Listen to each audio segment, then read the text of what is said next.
So I think they were warned and he backed off. I think that was it. Yeah, it's as I say, it's completely insane. It would achieve absolutely nothing. Just like the Kursk offensive. I mean, that was all over the news, and Ukraine are striking back. No one talks about it now. How many people are dead? Yeah. Just for absolutely nothing. Yeah, used all their best men and all the latest equipment. Gone. Depressing. Okay, It really is. More depressing. The Middle East. After the missile attack in Israel by Iran, do you think Israel will respond? How do you think Israel will respond? What do you think they will hit? And do you think the US and the UK will also be involved in the attack? Well, it's a grim situation across the board, and this situation in the Middle East is very, very dangerous. You have Netanyahu's government, which is completely out of control. Let's just be honest. They are showing no restraint. He was talking about a 7-front war. Well, I mean, he started them all, and I just saw an article earlier that said they're not going to attack Iran's nuclear facilities. So perhaps that's a slight improvement, but I just see this continually escalating. If Israel goes into Iran and attacks, which they will, Iran will then respond. Israel will then have to respond to Iran's attack. Iran will have to then respond, and this is going to end in a war, unfortunately, in the region. And I'm very, very concerned about that. And unfortunately, due to the way America is run and a lot of the strategic interests, there's not going to be any brakes put on this. I am more worried now about a Trump victory in November in terms of geopolitics than a Kamala Harris victory. I mean, if I was solely voting in America on domestic issues, I'd vote Trump every time. But geopolitically, Trump is totally bought and paid for now by Israeli interests. I'm afraid. 100 million from Miriam Adelson, and I think Trump and the people behind him are spoiling for a war with Iran. Yeah. I saw a few videos of him saying they should hit the nuclear stuff. So who do you think will win, Trump or Harris? I think Trump will win, but I can't say that for certain. Okay, will it make any difference in the conflict in Ukraine?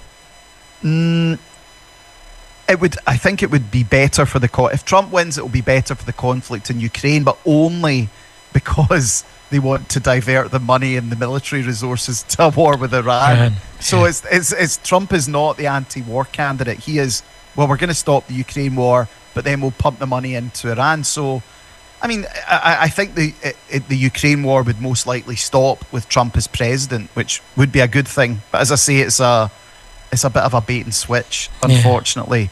Whereas with Kamala and the Dems, it would just keep going. I mean, the thought of Kamala Harris as president is just it's ludicrous. Yeah, and it just shows you how bad America is that she's even in the running for it. Yeah. Do you think Iran will hit the Gulf states' oil facilities to take down the world economy?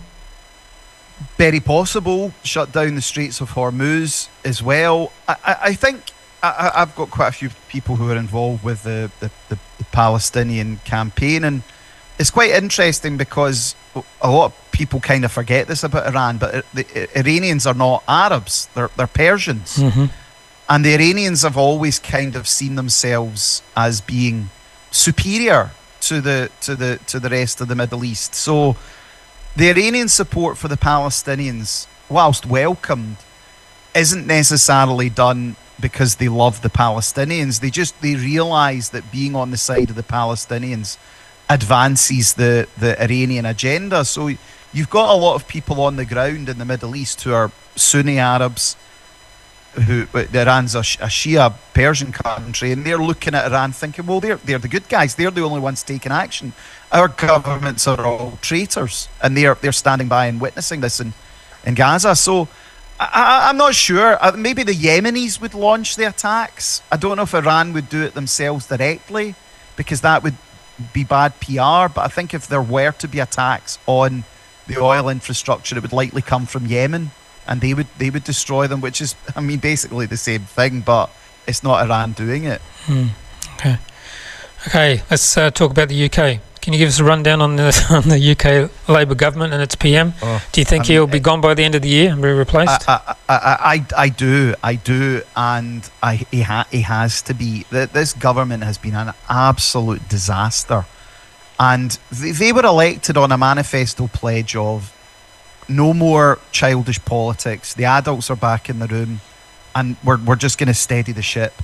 Since they've come in, it's just been chaos, and Starmer is just this vampire-like figure. He's vampires have some charisma. He's got no charisma. He's clearly a very corrupt politician. He doesn't believe in anything, and he's a very vindictive individual. And you saw the disorder when there was the riots up and down the country. They've jailed people for making inappropriate comments on Facebook. They've given people ridiculous sentences which could have been short custodial sentences. And the thing is, they've annoyed everyone. They've not only annoyed people who would be like considered patriots. Starmer's stance on the Israel-Gaza conflict, where he is a massive supporter of Israel, he's totally alienated the Labour left. And then with this 1.1 billion cut to winter fuel payment, he's alienated pensioners. So I just see this falling very, very quickly for him. It's been a disaster. He's terrible, but it's quite a good thing because the Tories are nearly finished, and hopefully this will be the end of the Labour Party as well. Okay. I saw a post they're trying to blame Russia for the coming chaos on the streets. Unbelievable. They're saying it's Russia and Iran, and the question I asked was, if you're worried about the actions of hostile states, why are you allowing tens of thousands of people to illegally enter your country who are unvetted and unknown? I predict there's going to be some clear false flag attacks, and they'll blame it on Russia, they'll blame it on Iran, and that'll be their pretext for some form of war or conflict. Okay, on that note. Okay, well, thanks for being on the show. I appreciate it. And just again, where people can get you? Get us on at Unity Newsnet or t.me/Unity News Network on Telegram. That's the two best places to get us just now. Cool. Thank you very much. Bye-bye. Maybe you believe in UAPs, UFOs, or maybe you don't. But Ross Coulthart is joined by Malcolm Shellenberger, an independent journalist who reveals a secret pentagram program, UAP, named by congressional whistleblower Immaculate Constellation. They share details of the Special Access Program, which Shellenberger says are provided in a whistleblower report provided to the US Congress, and in broader implications of this secret program. Shellenberger alleges the program is being kept from the congressional oversight, a potential violation of the US Constitution.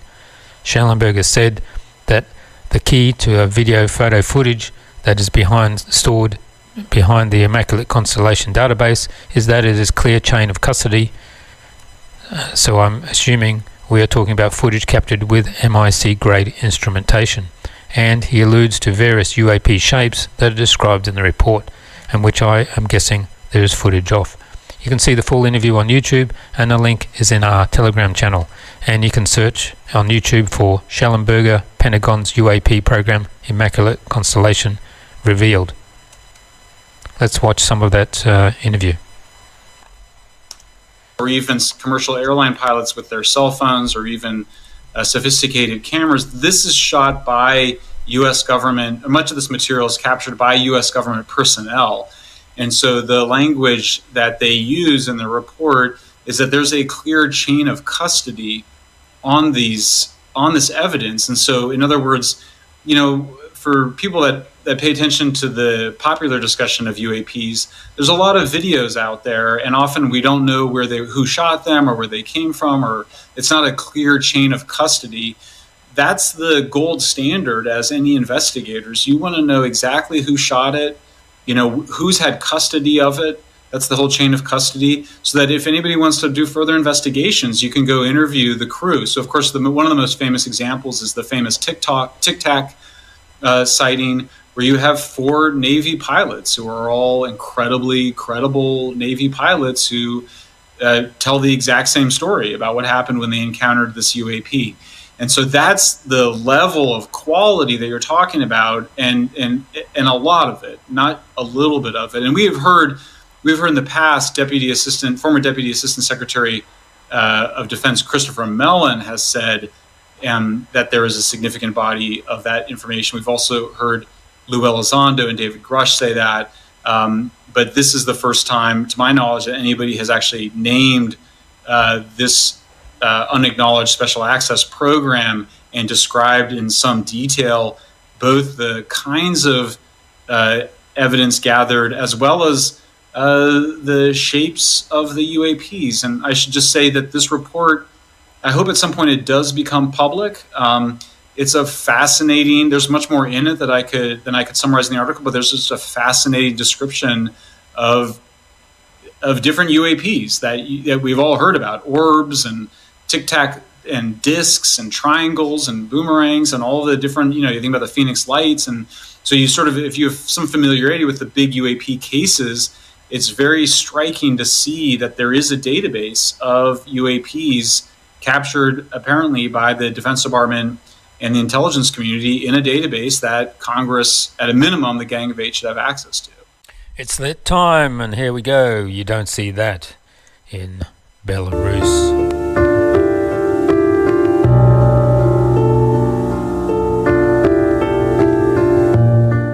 Only going to do 4 countries today and 1 fashion statement. Let's start with Spain. In Spain, some future scientists and engineers are robbing a local, and everybody's just watching and not helping.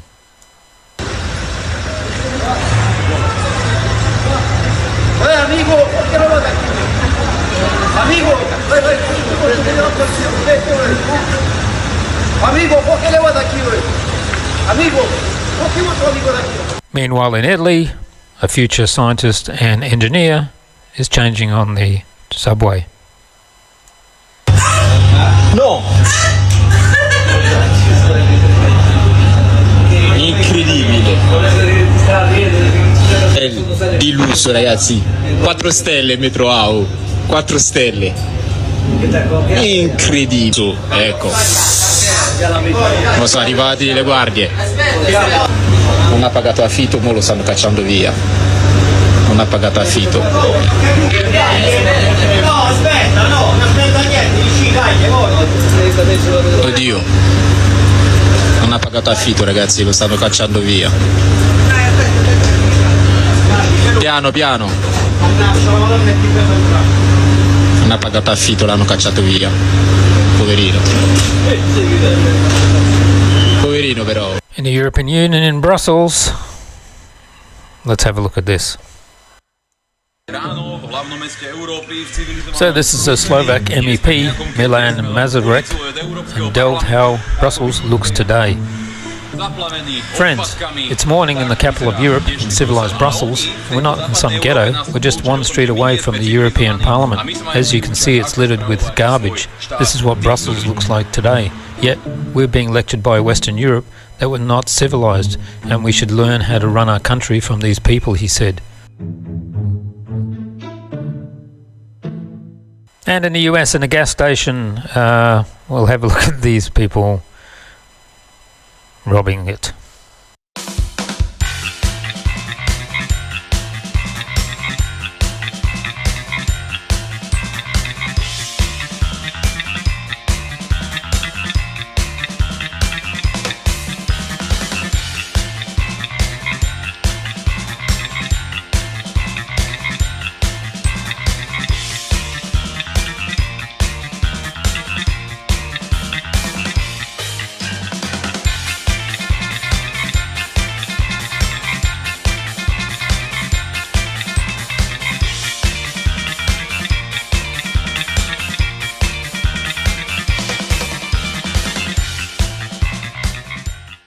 And now to fashion. This Italian fashion Balenciaga released a wallet in the form of a scrambled bag of chips, and the price is $1,750.